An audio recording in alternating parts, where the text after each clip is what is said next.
Thank you so much for watching UT Today on our final episode of the season. I'm Jake Albright. And I'm Ansley Daniel.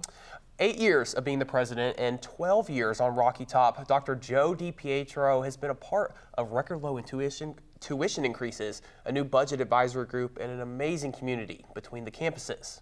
Our own UT Today reporter Savannah Jacoby sat down with him to talk about it all. A day in the life of the University of Tennessee's president, Dr. Joe DiPietro. It's still a distinct privilege. I mean, I would tell you from day one, I've thought it's been a privilege to have the job. No day for UT's president is the same. It's flown by to begin with. I mean, it happens pretty fast. The pace is incredible in this job, and so there's lots to do, and so the days just fly by.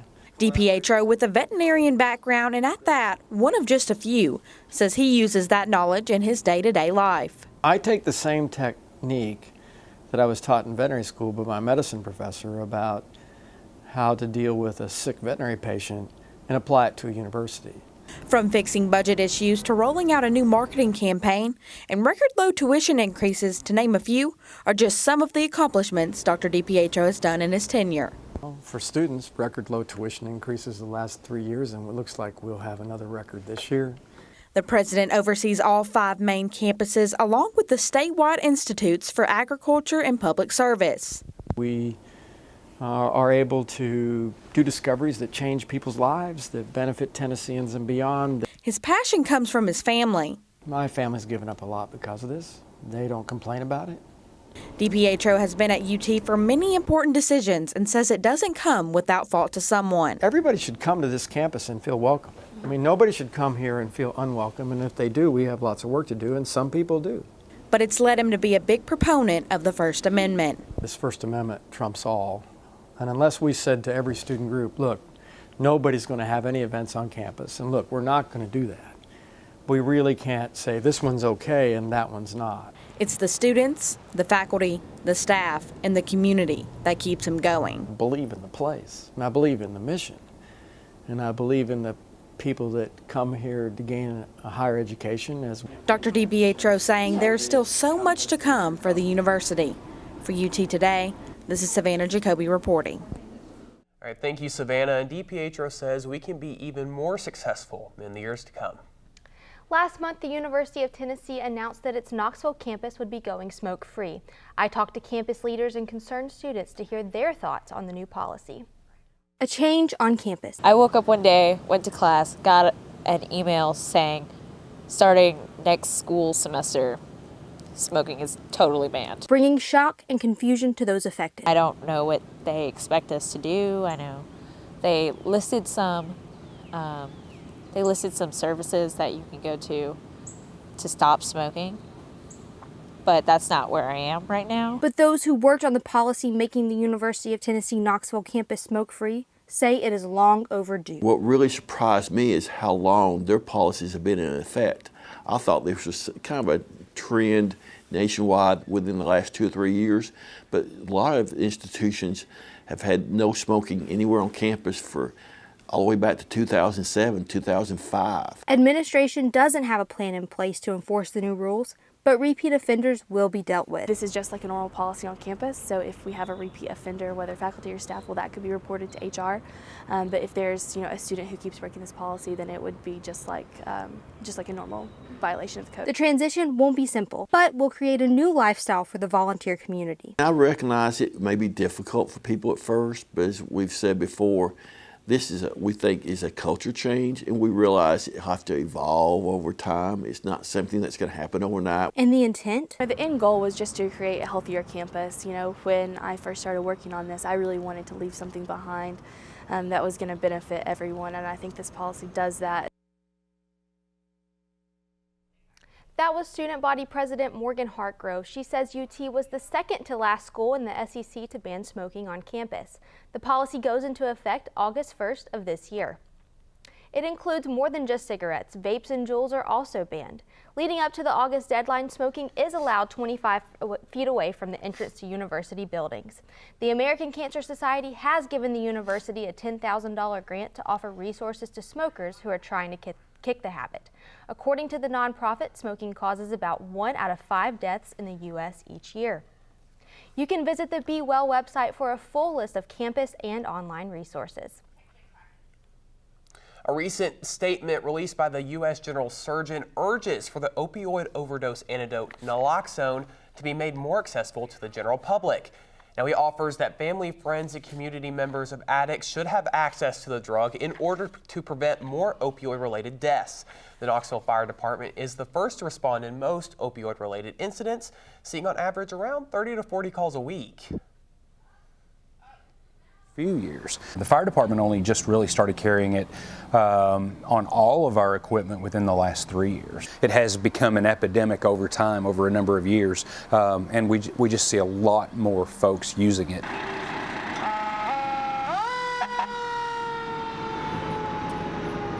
And now, due to this advisory, he guesses that more school nurses and security officers will have access to the drug in the near future. Well, did you know that students at the University of Tennessee can receive free professional clothing? More about that initiative when we come back.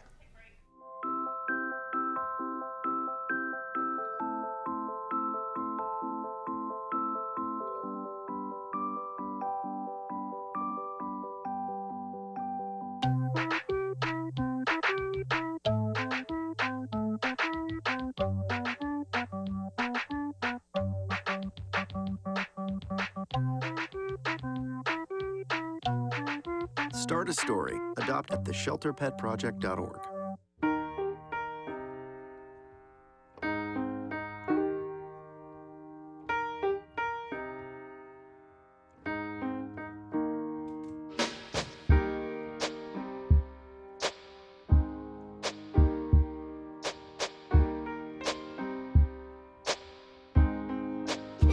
I love my sister. My heart doesn't see race. Love is love.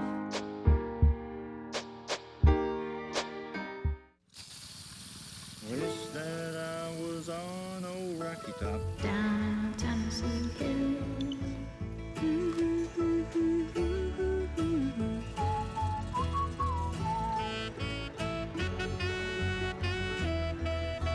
Home sweet home to me. Rocky Top, Tennessee.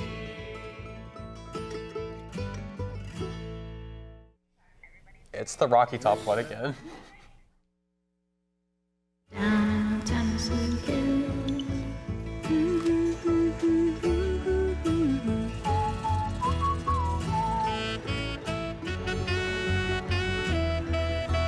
Home sweet home to me.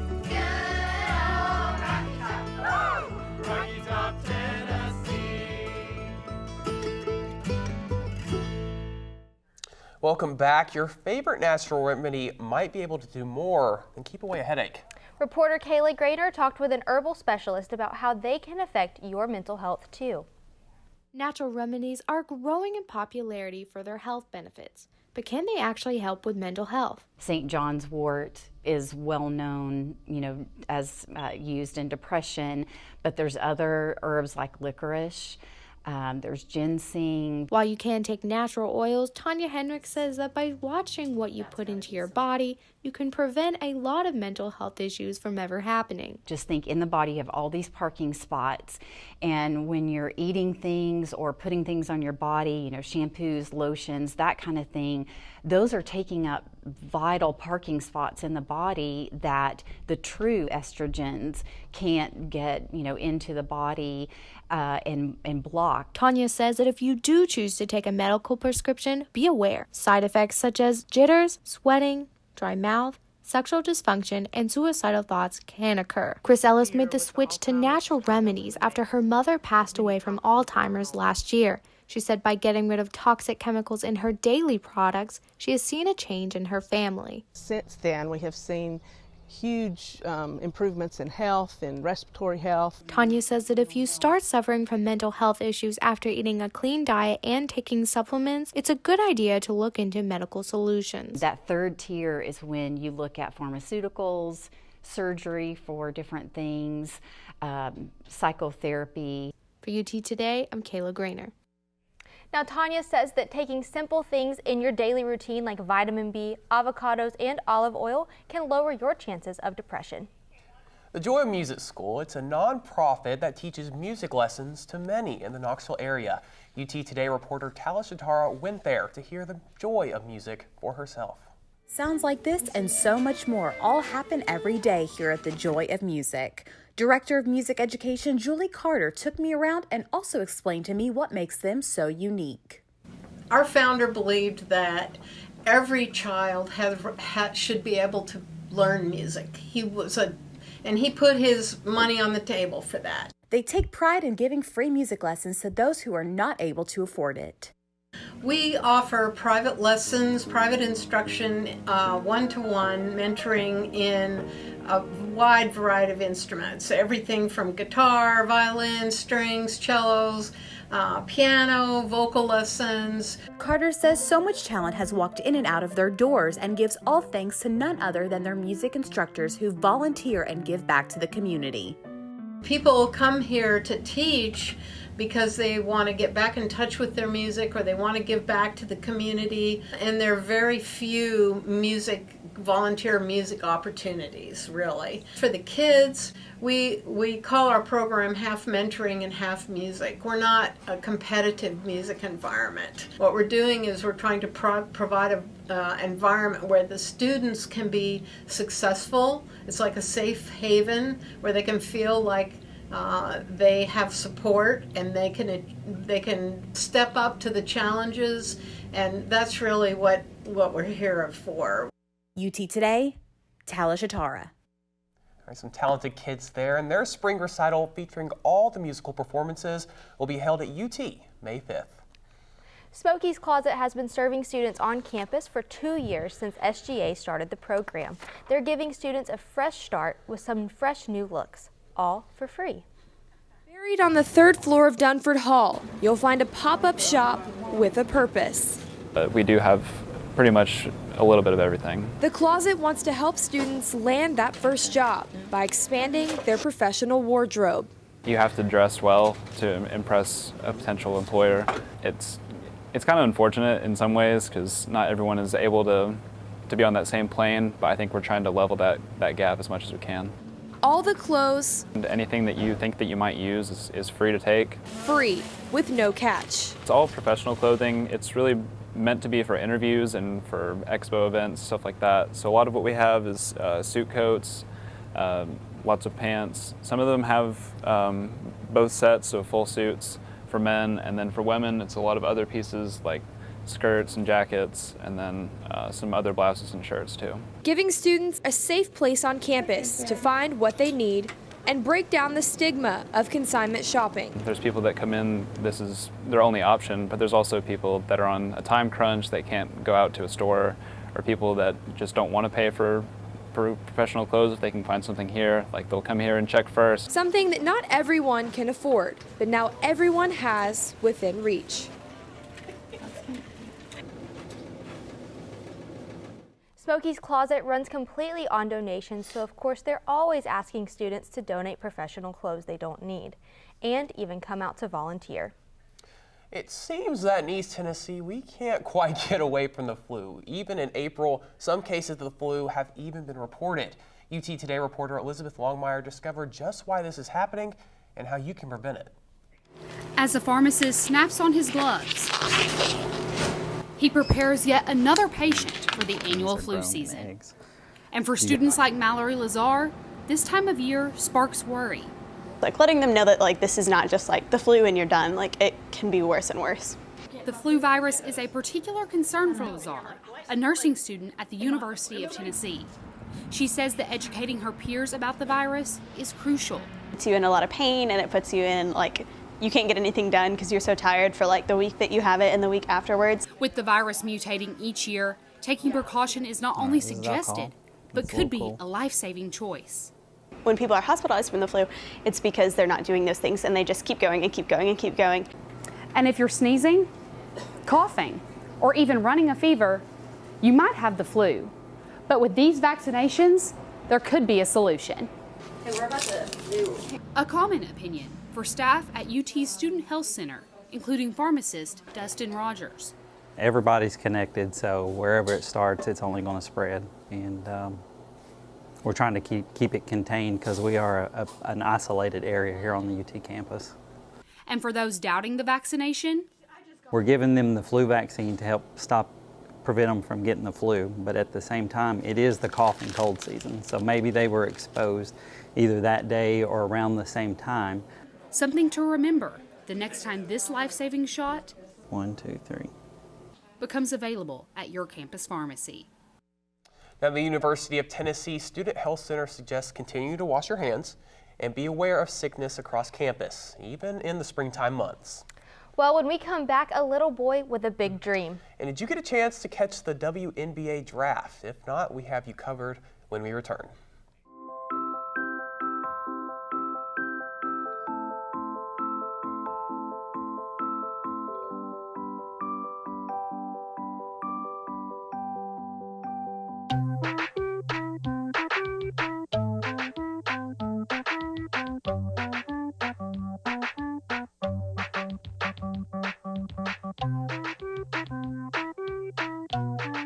Start a story. Adopt at theshelterpetproject.org.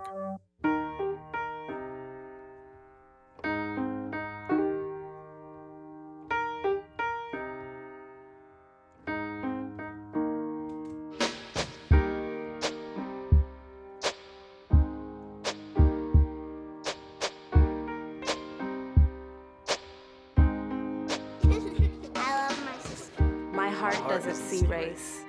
Love is love.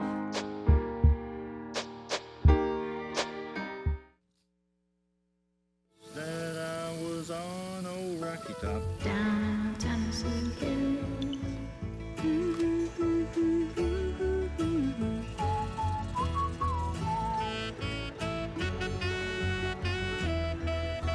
Home sweet home to me.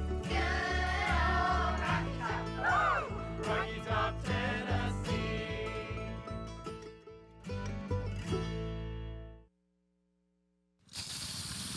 Wish that I was on old Rocky Top. Down Tennessee Hills.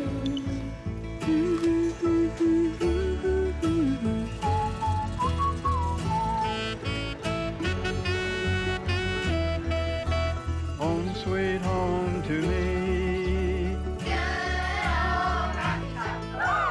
Rocky Top, Tennessee.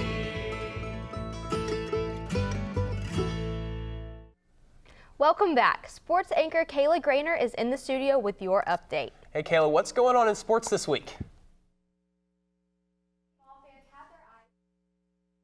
But another draft proved to be a big night for the Vol family.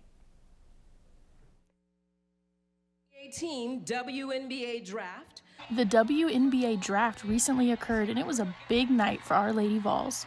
Tennessee saw two players get drafted in the second round, standout seniors Jamie Nard and Mercedes Russell.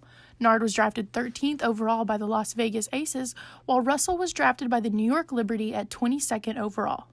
The draft is good news for them following an upsetting end to their season, but they're still looking back at their time at Tennessee fondly. I mean, it was a blessing to be able to play here and under the tradition and for this team.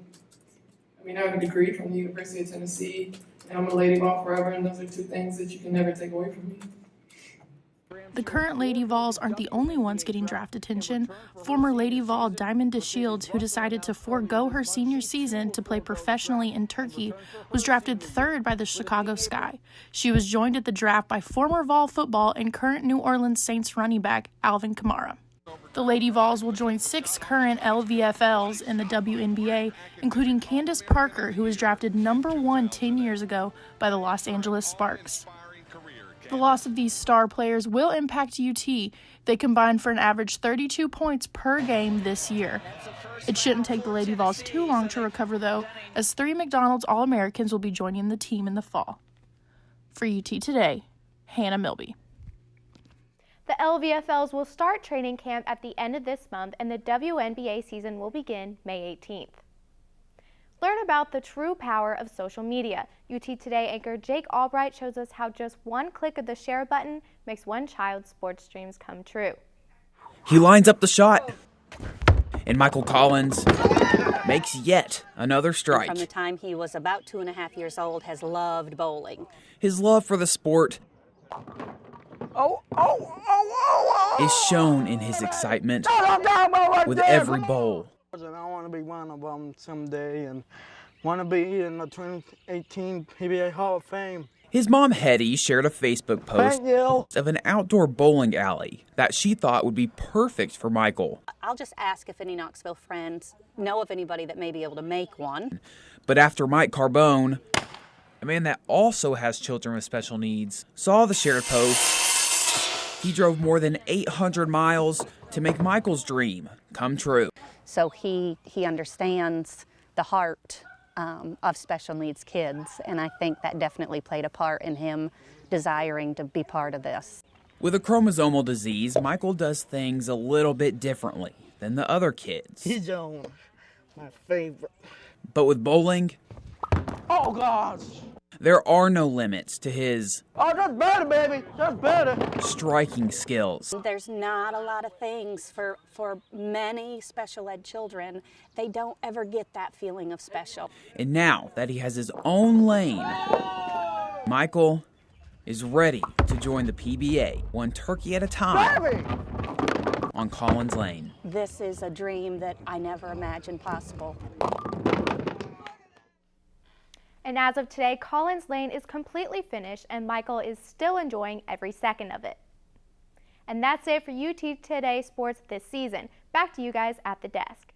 You know, I loved getting to do that story. Every time he would bowl, he just showed the excitement on his face. It was absolutely awesome. What an amazing story. Yeah.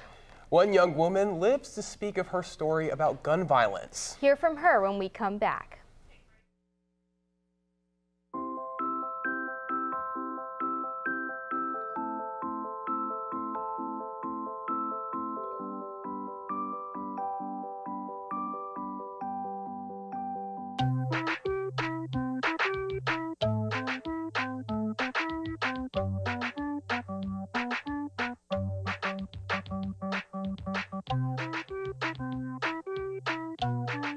Start a story. Adopt at theshelterpetproject.org.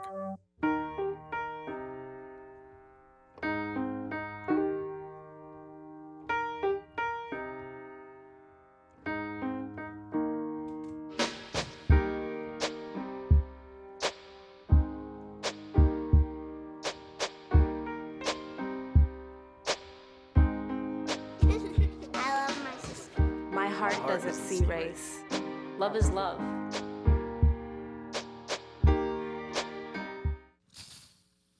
Wish that I was on old Rocky Top. Down Tennessee Hill.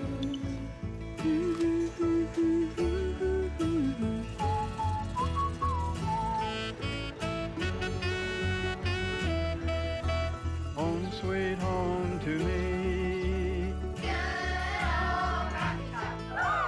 Rocky Top, Tennessee.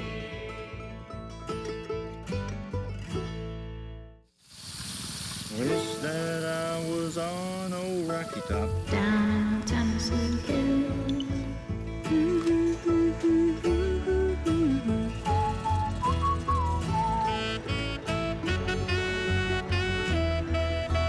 Home sweet home to me. Rocky Top, Tennessee. The March for Our Lives campaign has spread across the nation since the Florida Parkland shooting and has inspired people to make a difference. Reporter Mariah Rock is in the studio with us to tell us about one young woman who's doing that in Knoxville. Mariah? Yes, I sat down with senior Zoe Brookshire Risley and listened to her story on why this movement means so much to her. It was July 2008, during the 10 o'clock performance of Annie at Tennessee Valley Unitarian Church, when a man stood up with a 12-gauge shotgun and opened fire. I was 7 years old, and we spent all summer getting our summer musical ready. Zoe was one of those children in the performance. Almost 10 years pass. Zoe is now a senior in high school, but still remembers that day vividly. I think the biggest thing that I remember is just how terrified I was and how much I didn't understand. That terrible day forever made her a victim to gun violence, giving her a powerful voice. Since the recent event of the 2018 Parkland, Florida school shooting, it has since inspired young adults like Zoe across the country to start a campaign, March for Our Lives. What we've been doing in Knoxville and what I've been trying to do is kind of take that momentum and take this kickstart that they've given us and make this conversation relevant and make this conversation applicable to our community. Zoe has helped lead the March for Our Lives campaign in Knoxville. We started organizing and planning a March for Our Lives in Knoxville, which happened on March 24th. Her powerful story not only helps give a voice to people of March for Our Lives, but gives a voice to those that never had a chance to march for theirs. That's why I do what I do, because I know what it feels like to survive a mass shooting, and I know what it feels like to know people who didn't. Now, although Zoe is graduating from high school this year and moving to college, she told me that she still wants to continue to support and help lead March for Our Lives Knoxville. Back to you guys at the desk. What an amazing young lady. It's so inspiring to see her bringing that movement all the way here to Knoxville. Yeah. And you never know when something like that's going to affect you. To see her bounce back and get back into her regular life and standing up for something that she believes in is absolutely amazing. Absolutely. Well, just as Zoe is stepping into a new phase of life, several of our reporters and crew members are also moving on. Yeah, we want to say congratulations to all the UT Today seniors that are graduating in the next few weeks, and we wish them the best of luck in the future. We would also like to thank WBIR for airing our show. We'd like to thank Sam Maneri for producing, and to Brad Lyle and Dr. Renee Smith for staying patient with us as we've learned all semester. And to you, all of our viewers, for watching. We would just like to say thank you. And for the last time this semester, that's going to do us all from us for UT Today. I'm Jake Albright. And I'm Ansley Daniel. Thank you so much for watching.